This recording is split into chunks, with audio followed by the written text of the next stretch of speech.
భూమి మీద మానవుడికి తెలియనిది దేవుడు తన గ్రంథంలో రాశాడు. భూమి మీద మానవుడు దేవుని యొక్క స్వరూపంలో కలిగాడని, మొదటి మానవుడికి మట్టిని ఒక బొమ్మగా చేసి ఆ బొమ్మకు ప్రాణం పోసి ఆ ప్రాణం పోసిన ఆ బొమ్మను మనిషిగా దేవుడు చేశాడు. కాబట్టి భూమి మీద మనిషిని కలిగించిన దేవుడు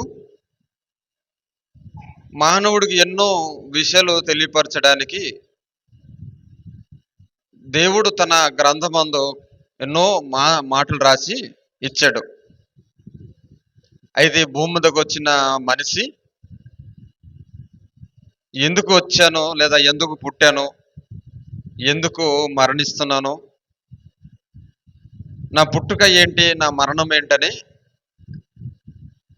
అర్థం చేసుకోలేకపోతున్నాడు. కాబట్టి ఈరోజు ఈ యొక్క మరణం గురించి తెలుసుకోలేకపోతున్నాడు. కాబట్టి మరణం తర్వాత ఇంకేముందులే, మరణం తర్వాత ఇంకా జీవితము లేదులే, ఇదే పుట్టుక ఒకటే, మనిషి జన్మ ఒకసారే, ఆ తర్వాత ఏదో ఒక రూపం, ఏదో ఒక జన్మ ఉంటుంది, ఆ జన్మ మరి ఎవరికి తెలుసు అనుకొని బ్రతుకుతున్నారు. కాబట్టి బైబిల్ వాటికి భిన్నంగా సమాధానం ఇస్తుంది. ఏమండి, బైబిల్ నేర్చుకున్న మనము లేదా దేవుని పిల్లలుగా బ్రతుకుతున్న మనము అన్ని విషయాలు మనం తెలుసుకోవాలి. ఏమండి, మరణం తర్వాత మరి ఒక జీవితం ఉందని బైబిల్ పాఠాన్ని నేర్పిస్తుంది. సో ఏ నరుడు మరణాన్ని భూమి మీద తప్పించలేడు, ఏ నరుడు కూడా భూమి మీద తప్పించుకొనలేడు. కాబట్టి ఈ దేహము ఎక్కడి నుంచి వచ్చిందో, ప్రారంభంలో ఎలాగైతే దేవుడు నిర్మించాడో, మట్టిని తీసి రూపమిచ్చాడో, మరలా మట్టి అయిన ఈ దేహాన్ని మరలా తిరిగి మన్నైపోతుంది. ఏమండి, మన్నైన ఈ దేహము భూమిలోకి మరలా చేరిపోవాలి. మనుషులందరికీ ఇది తెలుసు. ఏది, ఈ శరీరము లేదా నేను పుట్టాను, ఆ తర్వాత నేను చనిపోబోతున్నాను లేదా చనిపోతాను అని మరణం గురించి అందరికి తెలుసు. కాబట్టి ఈ మరణం గురించి ఈరోజు మనం కొన్ని మాటలు మనము ధ్యానిద్దాం. ఏమండి, మరణం తర్వాత జీవితం ఉందని బైబిల్ మనకి బోధిస్తుంది. సో మరణం తర్వాత ఇంకా జీవితం ఉందా అని ఎవరికి అర్థం అవ్వాలి అంటే, బైబిల్ నేర్చుకున్న వారిని, బైబిల్ చదువుతున్న వారిని, దేవుణ్ణి నమ్మిన వారిని అర్థం అవ్వాలి. ఏది, మరణం అంట ముగింపు కాదు, మరణించిన తర్వాత మరొక జీవితం ఉందంట, ఆ జీవితం చాలా విలువైన జీవితం అంట. మరి భూమి మీద బ్రతుకున్నప్పుడే తెలుసుకోవాలి.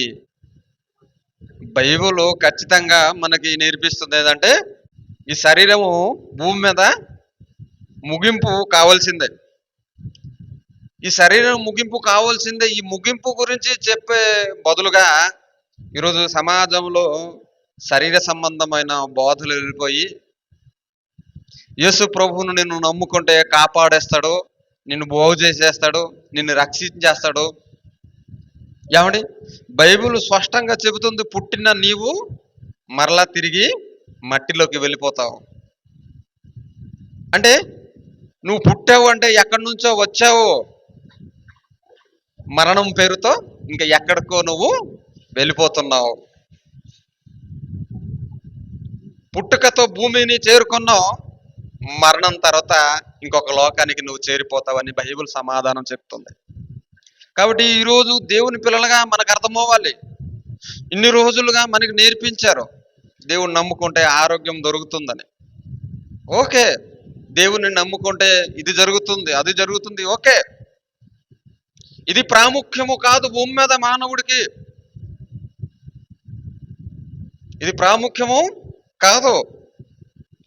దేహ ఆరోగ్యం ప్రాముఖ్యం కాదు, ఏదో సంపాదించుకోవడం ప్రాముఖ్యం కాదు. ఏమండి, ఉదయం మనం విన్నాం, ఒకడు సర్వలోకము సంపాదించుకుని ఆయన రెండో మరణంకి వెళ్ళిపోతే వాని పరిస్థితి ఇంకా ఏముంటుంది చెప్పండి. ఒకడు సర్వలోకం సంపాదించుకున్న తర్వాత ఏమండి భూమి మీద ప్రాణం విడిచిపెట్టేశాడు.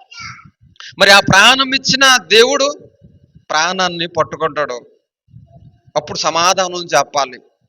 కాబట్టి దేవుడి సమాధానం ఒకవేళ చెప్పలేకపోతే అదే దేవుని దగ్గర రెండవ మరణము.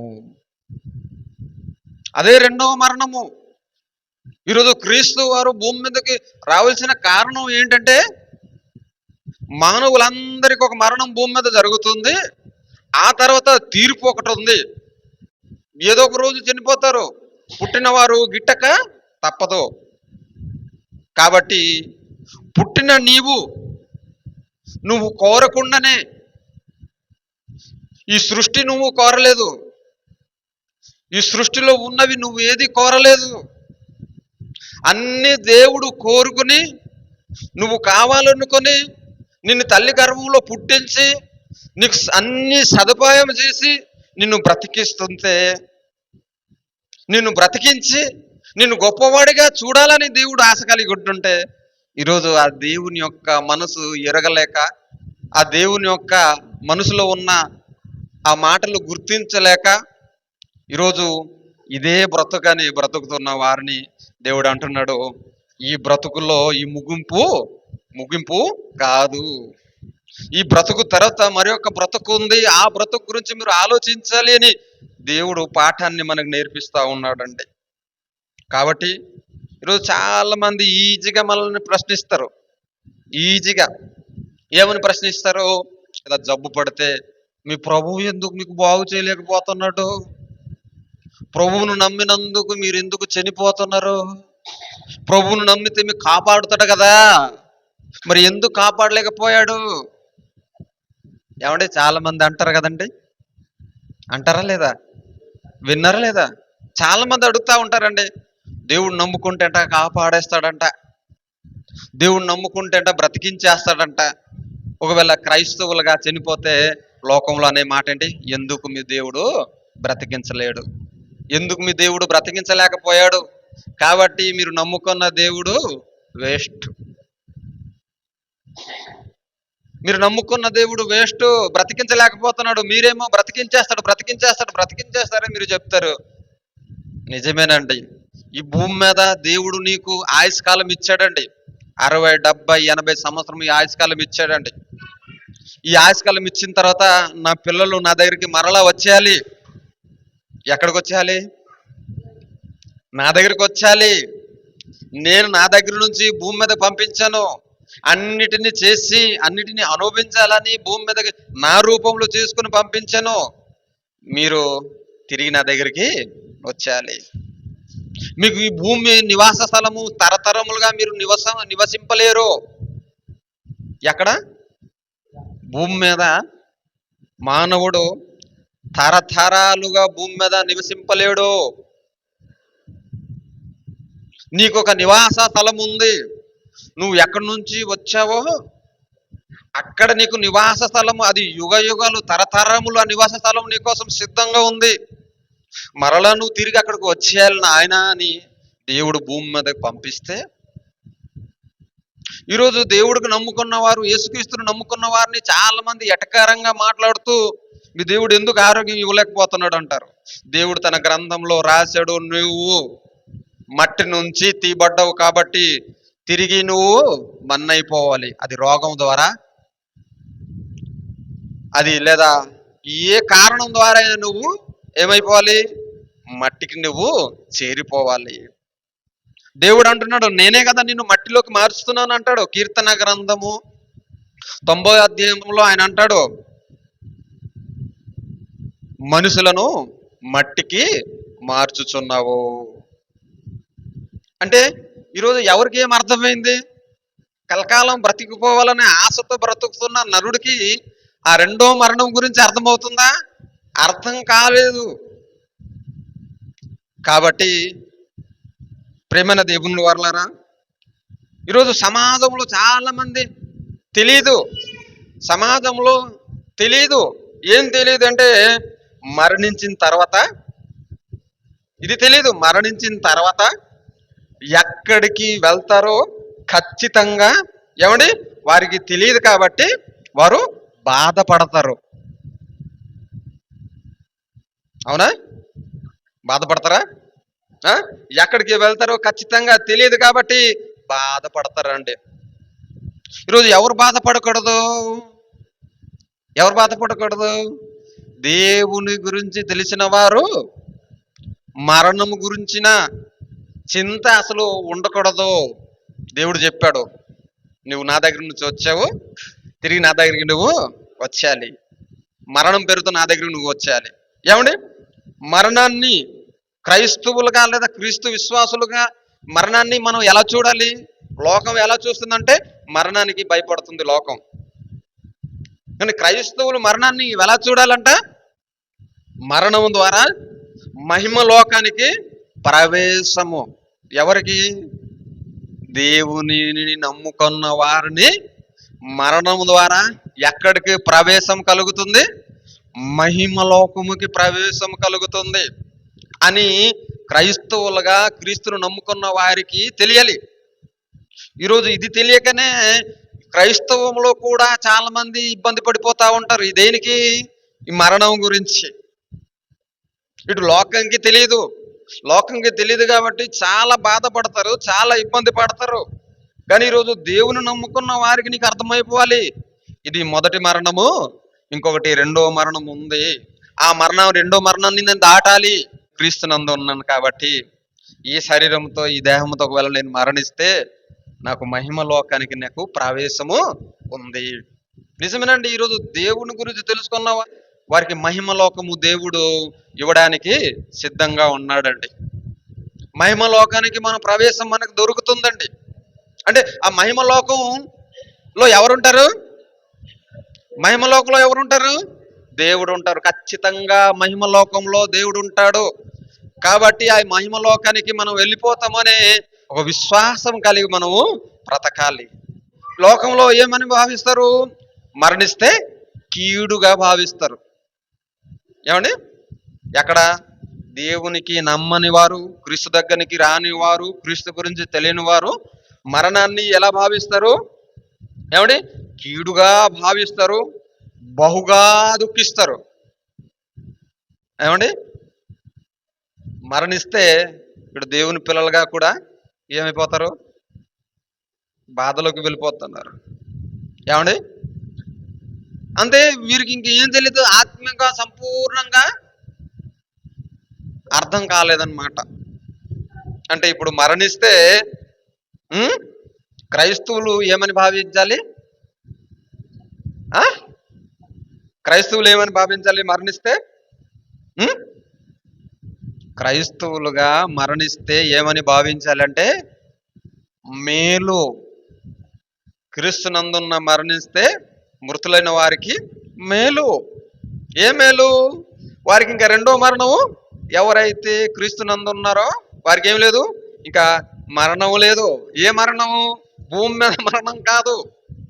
దేవుని చేతుల్లో రెండో మరణము, తీర్పు లేదు. అంటే ఈరోజు క్రీస్తును ఉన్న వారిని ఏం లేదు, దేవుని దగ్గర తీర్పు లేదు. ఆ తీర్పు లేని ఆ జీవితాన్ని భూమి మీద గడపాలని దేవుడు నేర్పిస్తున్నాడు. ఆ రెండో మరణానికి నువ్వు రాకూడదని దేవుడు నేర్పిస్తున్నాడు. ఇది అర్థం కాక ఈ మొదటి మరణం గురించి మానవుడు భూమి మీద ఇటు అందరూ ఆలోచించి చాలా దుఃఖపడిపోతా ఉంటారు. ఏమండి? మరణం నువ్వు మేలుగా భావిస్తారు. క్రైస్తవులైతే మరణాన్ని మేలుగా భావించాలి. ఏమండి? ఒకని జన్మదినమును కంటే,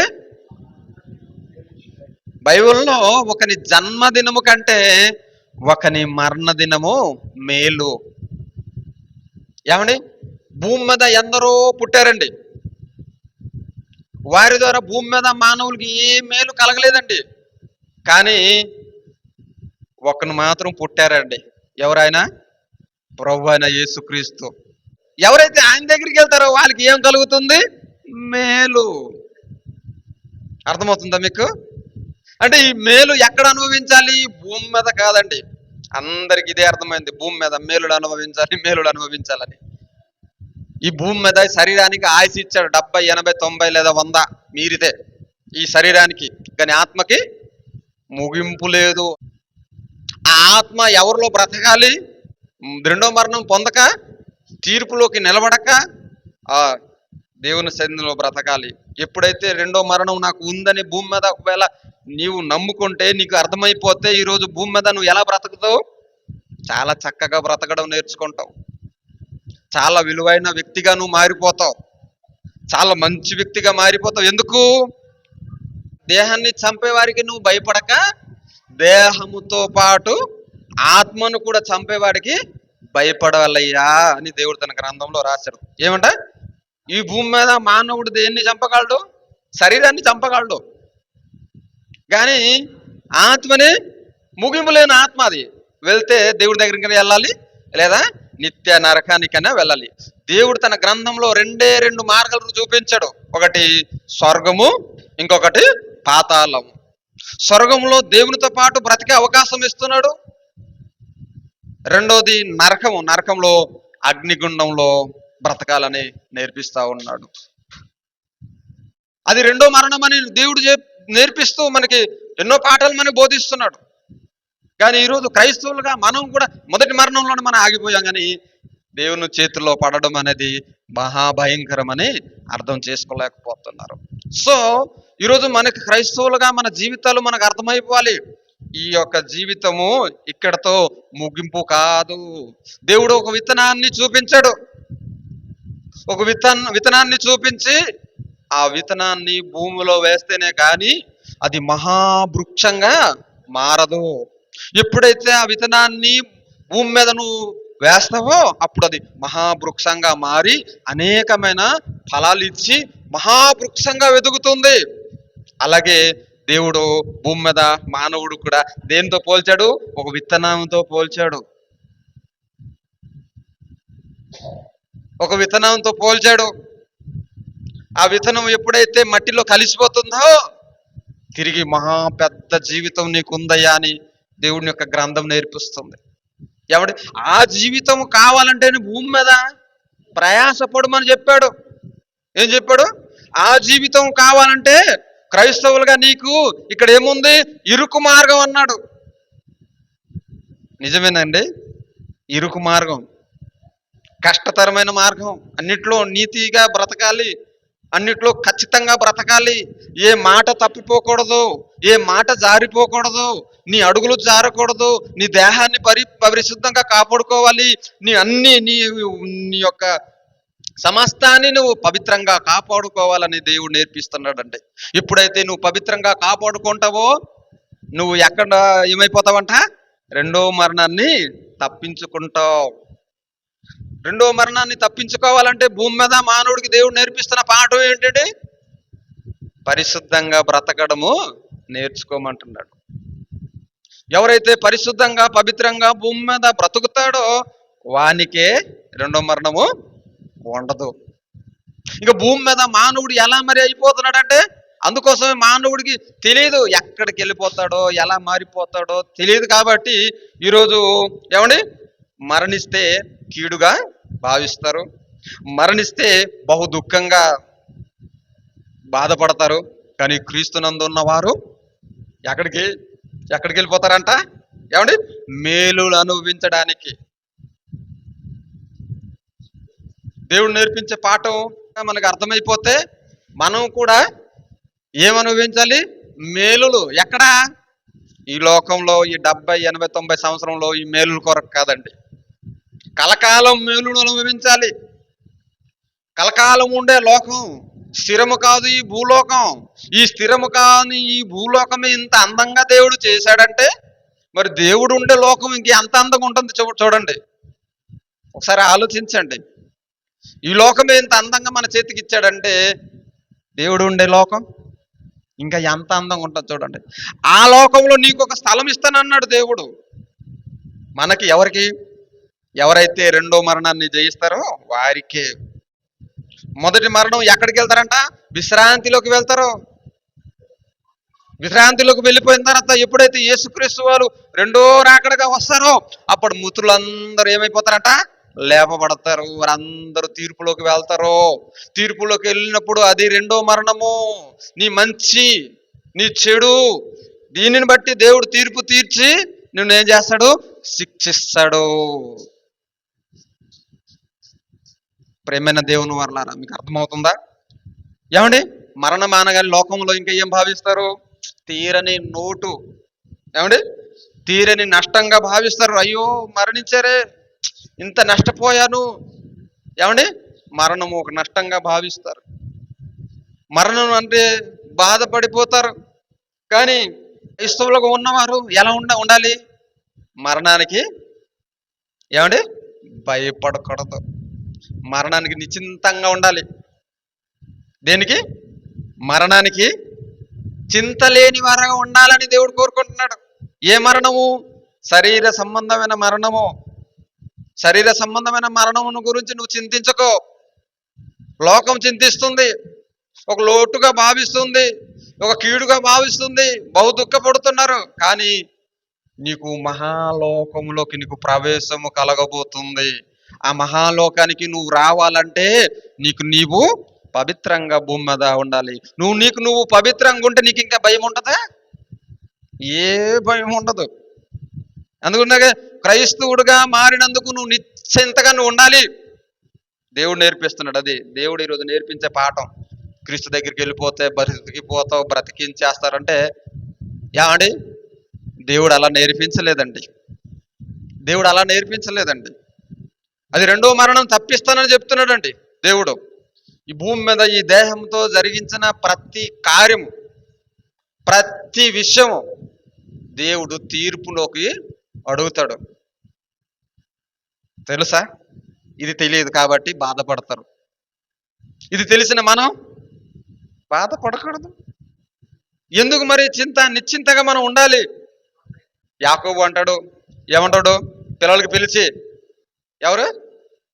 యాకోబు పిల్లలు పిలిచి పిల్లల్ని ఆశీర్వదించాడు. 12 మంది పిల్లలు కదా, పిల్లలందరికీ ఆశీర్వదించి, నాయనా నేను నా సొంత వారి దగ్గరికి వెళ్ళిపోతాను,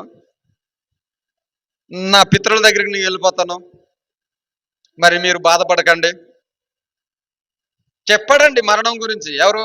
యాకోబు చెప్పాడు. ఏమండి, ఎక్కడికి వెళ్ళిపోతాను అన్నాడు? నా పితరుల దగ్గరికి వెళ్ళిపోతాను. పితరులు ఎక్కడ ఉన్నారు? పరదేశంలో ఉన్నారు. పరదేశంలో ఉన్నారు. నేను అక్కడికి వెళ్ళిపోతున్నాయ్యా, మీరు బాధపడకండి, నేను మరణించానని, 12 మంది పిల్లలకి కన్నానని, ఇంత ఆస్తి ఇచ్చానని, ఇవి చేశానని, అవి చేశానని మీరు బాధపడకండి అయ్యా. మా పితరుల దగ్గరికి నేను వెళ్ళిపోతానంటే మీ పితరులు కూడా అక్కడే ఉన్నారు కాబట్టి మీరు కూడా ఏదో ఒక రోజు అక్కడికి మీరు వచ్చేయాలి. బైబిల్ నేర్పిస్తున్న పాఠం. ఎక్కడికి వెళ్ళిపోవాలంట? పితరుల దగ్గరికి వెళ్ళిపోవాలా. మరణం గురించి మీరు భయపడకండి. దేవుడి గురించి తెలియని వారు మరణం గురించి బాధపడతాడు భూమి మీద. ఇంకా ఎన్ని రోజులు బ్రతికిపోవాలనుకుంటాడు. ఏమండి, దేవుడు మాత్రం ఖచ్చితంగా దేవుడు అంటాడు, పుట్టినవాడు గిట్టక తప్పదు. ఏదో ఒక రోజు నువ్వు మరణిస్తావు. నీ జీవితం ఏ పార్టీది? ఇంతలోనే కనబడి అంతలోనే మాయమైపోతుంది రూపం. ఏ రూపం? ఇప్పుడు కనబడుతున్న రూపం రేపు తెల్లారితప్పటికి ఏమైపోద్దో తెలియదు. గ్యారెంటీ లేని జీవితంలో మనం బ్రతుకుతున్నామని దేవుడు చెప్పాడండి. ఈ గ్యారెంటీ లేని జీవితానికి ఎందుకయ్యా అబద్ధం? ఎందుకయ్యా అన్యాయం? ఎందుకయ్యా మోసం? ఎందుకయ్యా లేనిపోయిన ఆలోచనలతో బ్రతుకుతూ నీవు దేవునిలోకి తీర్పులోకి వెళ్ళిపోతావు. నువ్వు తీర్పులోకి వెళ్ళిపోతే నీకు ఈ మరణమే ముగింపు కాదు. నీకు ఇంకొక మరణం ఉంది. ఆ మరణం దేవుని చేతుల్లో ఉంది. అది చాలా భయంకరం. అది తప్పించుకోవాలంటే భూమి మీద ఈ మాటలన్నీ నేర్చుకోవాలి. అది తప్పించుకోవాలంటే ఈరోజు చాలా మంది ఈజీగా కొట్టిపాడేస్తారు. ఏది? అక్కడ ఏం జరుగుతుందో ఎవరికి తెలుసు? అక్కడ ఏం జరుగుతుందో ఎవరికి తెలుసు? మనకు తెలుసయ్యా. ఎక్కడ? అక్కడ ఏం జరుగుతుందో మనకు తెలుసు. ఎందుకు? క్రీస్తు వచ్చి చనిపోయి తిరిగి లేచి ఆయన చెప్పాడు, నేను ఎక్కడికి వెళ్తున్నానో మీరు కూడా అక్కడికి చేరిపోవాలి. నేను ఎలాగైతే నడిచానో మీరు అలాగే నడుచుకోవాలి. నేను ఎలాగైతే మాట్లాడానో మీరు అలాగే మాట్లాడుకోవాలి. అందుకోసమే క్రీస్తు వారు ఇచ్చిన స్టేట్మెంట్ ఏంటి తెలుసా? ఆత్మయే జీవింపజేయుచున్నది, శరీరము నిష్ప్రయోజనము. శరీరము నిష్ప్రయోజనము. ఈ శరీరము కొరకు మీరు ప్రయాస పడకండి, దుఃఖించకండి, బాధపడకండి, ఇబ్బంది పడకండి. ఈ శరీరముతో మీరు ఎటువంటి అన్యాయపు కార్యములు మీరు చేయకండి. ఒకవేళ అటువంటి కార్యక్రమములు ఒకవేళ చేస్తే దేవుని చేతిలో పడడము బహు భయంకరము. కాబట్టి ఏమిటి, మరణం గురించి లోకంలో తెలియదు కాబట్టి చాలా ఇబ్బంది పడతారండి. ఇంకా మరణిస్తే తీరని నష్టంగా బాధపడతారు. ఏమండి, కీడుగా భావిస్తారు. ఇంకా చింత మరియు భయము, చింత అయిపోతారండి. మరణిస్తే చింతలోకి వెళ్ళిపోతారు. ఏమండి, ఆ తర్వాత భయం కలిగి బ్రతుకుతారండి. మరణిస్తే భయం కలిగి బ్రతుకుతారు. కాబట్టి ప్రియమైన దేవుని వారలారా, క్రీస్తునందున్న వారు మరణిస్తే మరొక జీవితం ఉందని భూమి మీద నువ్వు ఆశ కలిగి నువ్వు బ్రతకాలి. ఈ జీవితం నీకు శాశ్వతం కాదు, శాశ్వతమైన జీవితం ఉంది. అన్ని దేవుడు నేర్పిస్తాడండి. ఏమండి, ఇంకా క్రీస్తునందు లేని వారికి ఏముంటది? ఇంకా ఖచ్చితమైన విశ్వాసం ఉండదు. ఎవరైతే క్రీస్తునందు ఉండరో, దేవుని గురించి తెలియదో, వారిలో ఖచ్చితమైన విశ్వాసము ఉండదు. మరణం ఏంటి, జీవం ఏంటి, బ్రతకేంటివి అర్థం ఉండదు వాళ్ళకి. ఏమండి, ఇంకేముండదు, వారికి నిరీక్షణ ఒకటి ఉండదు. మరణించిన తర్వాత నేను ఎక్కడికి వెళ్తాను? ఈరోజు మరణం అయిపోగానే స్వర్గద్వారం అని రాసేస్తున్నారు. అంటే నువ్వు భూమి మీద నువ్వు ఎలా బ్రతికినా నువ్వు స్వర్గం వెళ్ళిపోతావా? స్వర్గం అంత ఈజీ ఏంటి? నువ్వు భూమి మీద ఎన్నో అన్యాయ పనులు చేసి, ఎన్నో మోసాలు చేసి, ఎన్నో పాపములు చేసి నువ్వు చనిపోగానే స్వర్గంకి వెళ్ళిపోతావా? స్వర్గము నువ్వు ఎన్ని డబ్బులు ఇచ్చి కొనగలవా? ఎన్ని కోట్లు ఇచ్చినా నువ్వు కొనగలవా? స్వర్గం కొనలేవు. స్వర్గం చేరడానికి చాలా కష్టం. మరి ఆ స్వర్గం ఇవ్వడానికి యేసుక్రీస్తు వచ్చాడు. నీ పాపాలన్నీ నిన్ను క్షమించి, నిన్ను పరిశుద్ధపరిచి, నువ్వు నీ జీవితం చక్కబెట్టుకొని, దీపం ఉండగానే నీ ఇల్లు చక్కబెట్టుకొని నా దగ్గరికి నువ్వు సరదేయాలి. ఏది దుకాణం? ఏ దుకాణం?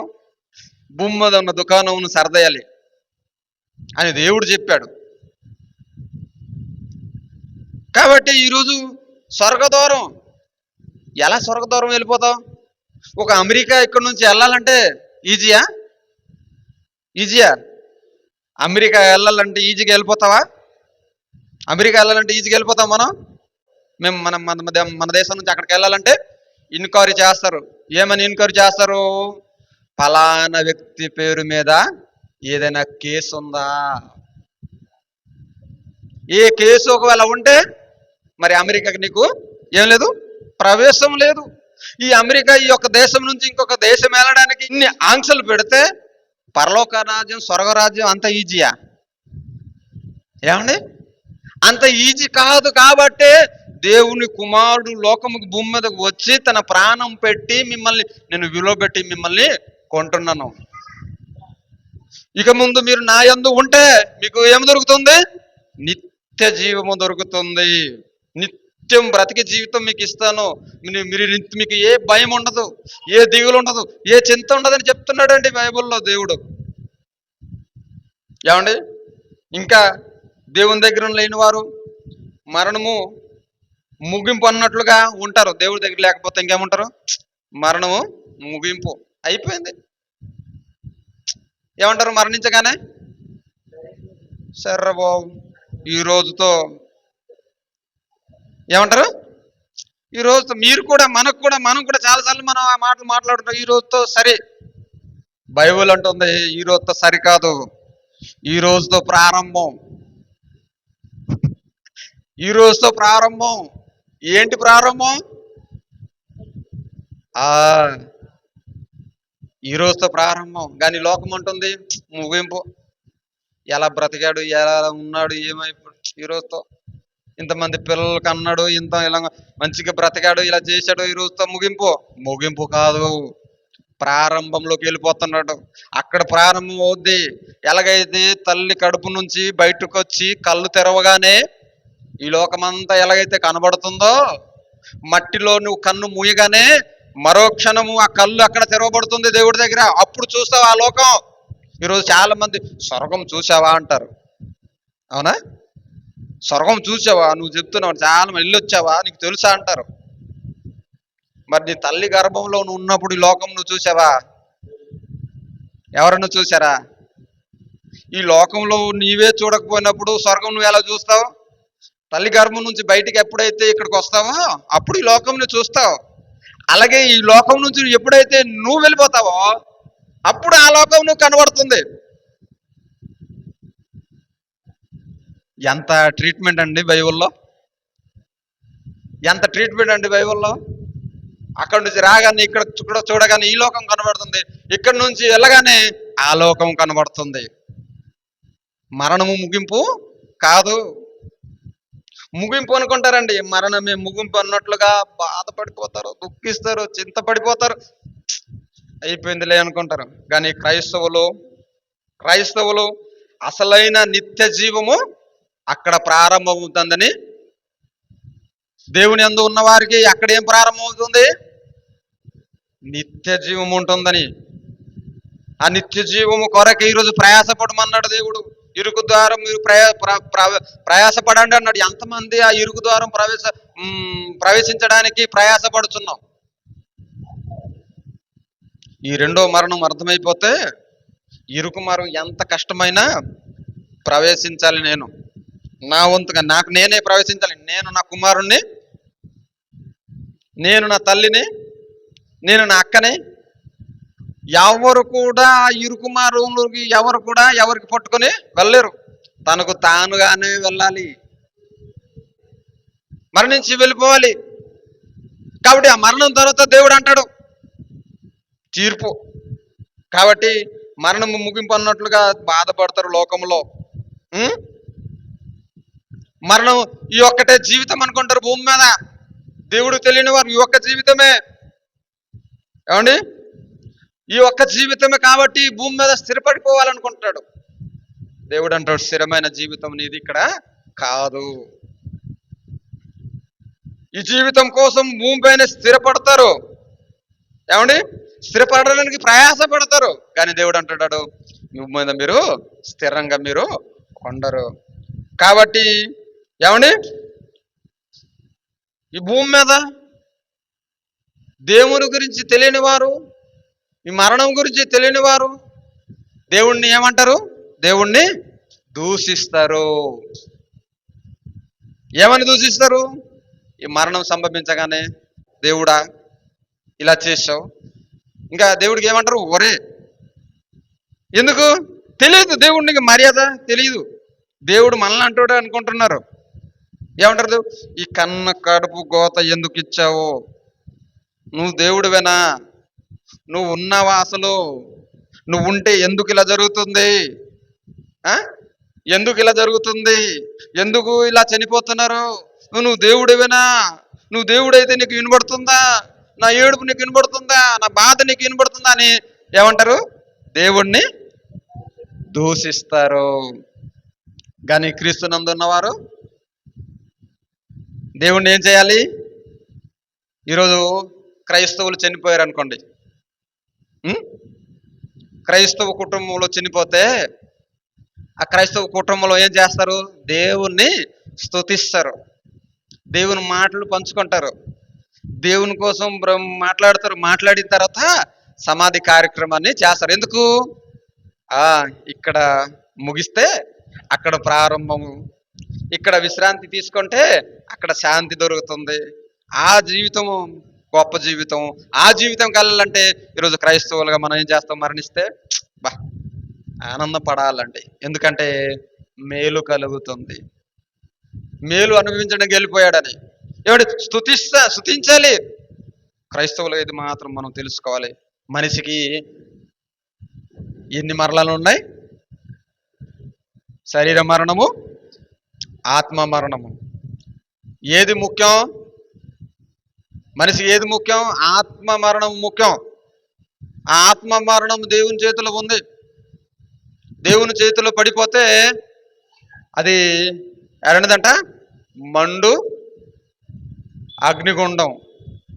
అగ్నిగుండంలో కలకాలం కాలిపోవడమే.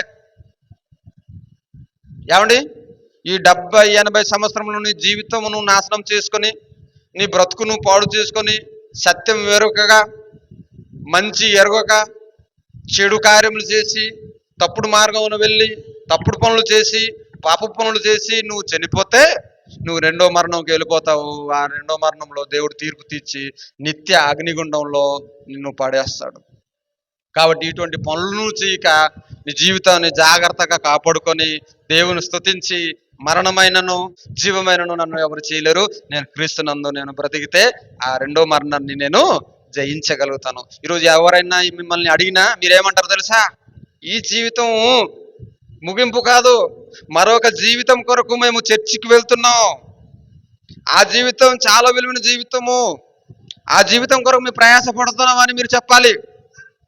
ఈ భూమి మీద, ఈ లోకంలో ఈ జీవితం కొరకు చాలా మంది ప్రయాసపడుతున్నారు ఏవేవో చేయాలని.